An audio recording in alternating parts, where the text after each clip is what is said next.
In a world where tourism faces climate change, pandemics, and disasters, six heroes rise to protect destination and ensure a sustainable future. We are the Tourism Guardians.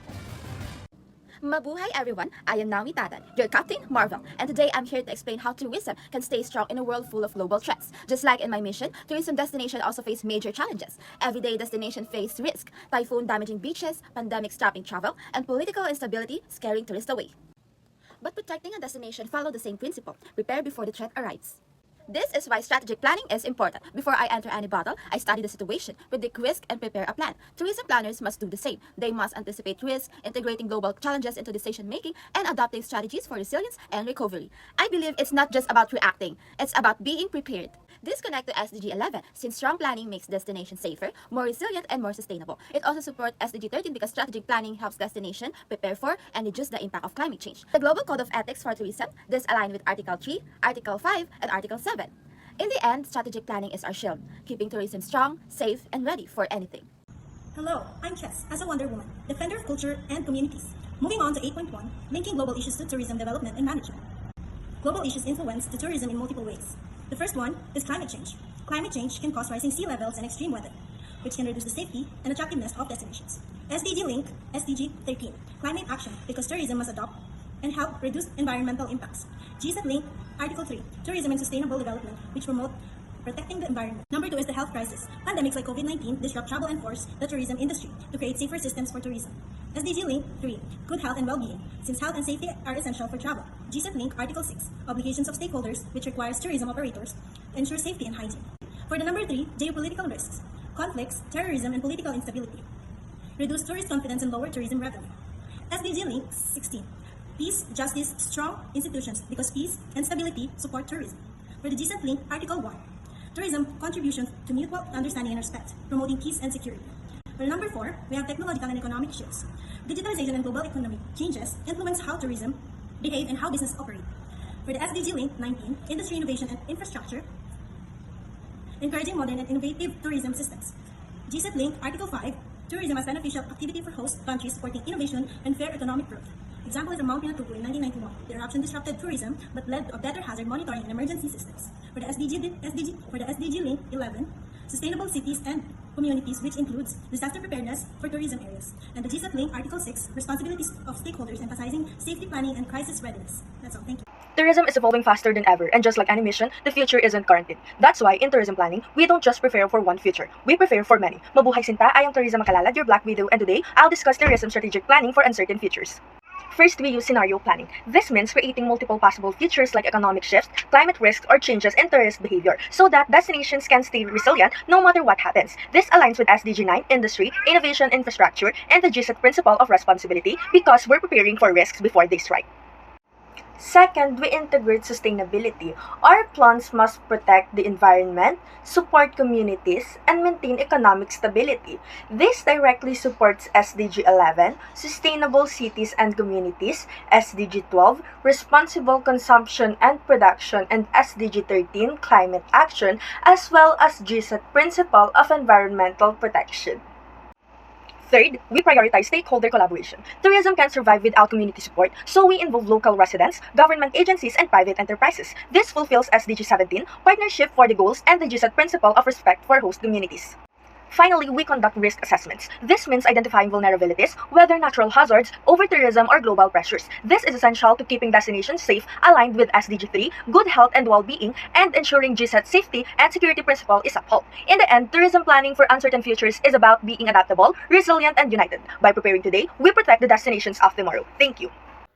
Mabuhay! I am Brenielle Despabiladeras, and for today's presentation, I will be taking on the role of storm. Not to control the weather, but to guide you through how the tourism sector manages the different storms it faces in the real world.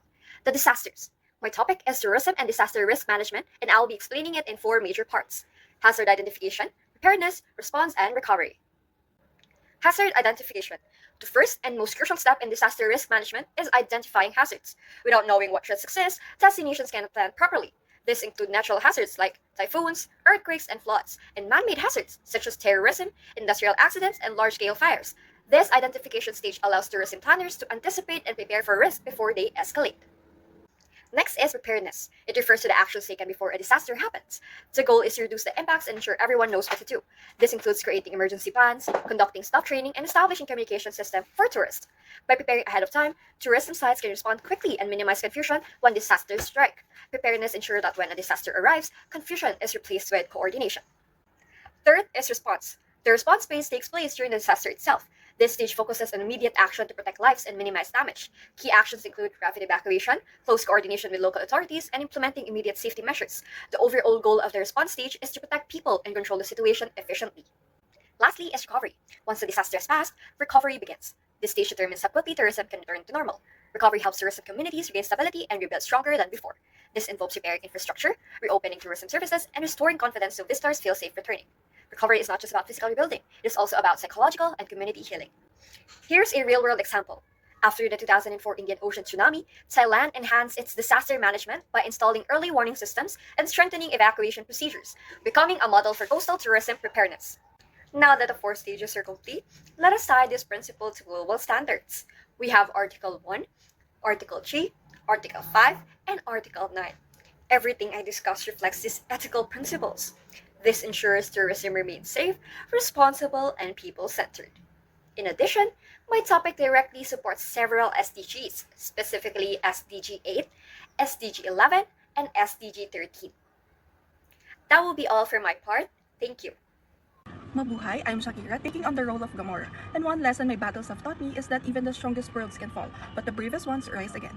Tourism faces the same reality. Crisis may shake a destination, but resilience brings it back to life. Today, I'll share 4 strategies that help Puerto Rico rebuild and transform after Hurricane Maria. First is adaptive management, or the ability to learn, adjust, and improve policies and operations based on lessons from the past. After Hurricane Maria, Puerto Rico didn't just repair damages, they rebuilt better. Stronger hotels, improved infrastructure, and updated emergency systems. This reflects SDG 11 and 13 because it strengthens resilience and climate readiness, and aligns with GSAT Article 3, which promotes responsible sustainable development. Second is community involvement. Recovery becomes stronger when the people themselves are part of the planning and rebuilding. In Puerto Rico, community organizations, residents, and local businesses help provide cultural sites, restore attractions, and bring back tourism activities. This supports SDG 8 because it empowers local livelihoods and echoes GSAT Article 5, which emphasizes that tourism should contribute to community well-being. Third, we have diversification. If a destination depends on only one type of tourism, one disaster can shut everything down. That's why Puerto Rico expanded their offerings such as ecotourism, community-based tourism, heritage tours, and outdoor activities. Diversification reduces risk and creates stability, a principle supported by GSAT Article 3, which encourages balanced and sustainable tourism development. Lastly, communication and branding. After a crisis, tourists won't return if they don't feel safe, and they won't feel safe without clear information. Puerto Rico used social media updates, safety announcement, and rebranding campaigns to show the world that the island was ready to welcome visitors again. This aligns with GSAT Article 6, which highlights accurate information and consumer protection, and supports SDG 11, which focuses on rebuilding safe, resilient communities while maintaining public trust. Looking at Puerto Rico's recovery, I realized that resilience isn't just a concept we study, it's a mindset. Disasters disrupt communities, but resilience allows them to grow, adapt, and come back stronger. What stood out to me is how rebranding becomes meaningful when people work together with purpose. It reminds me that in tourism, we're not just restoring places, we're protecting stories, cultures, and futures. And that responsibility makes resilience truly powerful.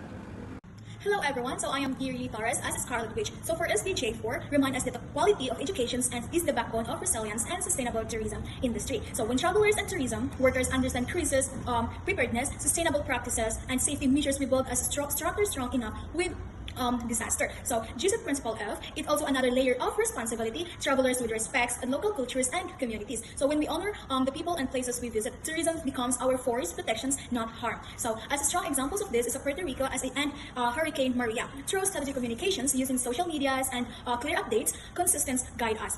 So we help rebuild traveler trust. It shows how powerful educations and informations can be during recovery. So in the end, knowledge becomes our greatest powers. It helps us propose before crisis, respond wisely. So during emergencies and rebuild with compassion afterward. And when combines learning with cultural respects, we just want us to strengthen tourism. And we pat every communities if they welcomes for us. So as a Scarlet Witch, it would say empowered, remind us, create resilience journey with educations, planning, and respect. So tourism industry can overcome all the challenges and even more stronger.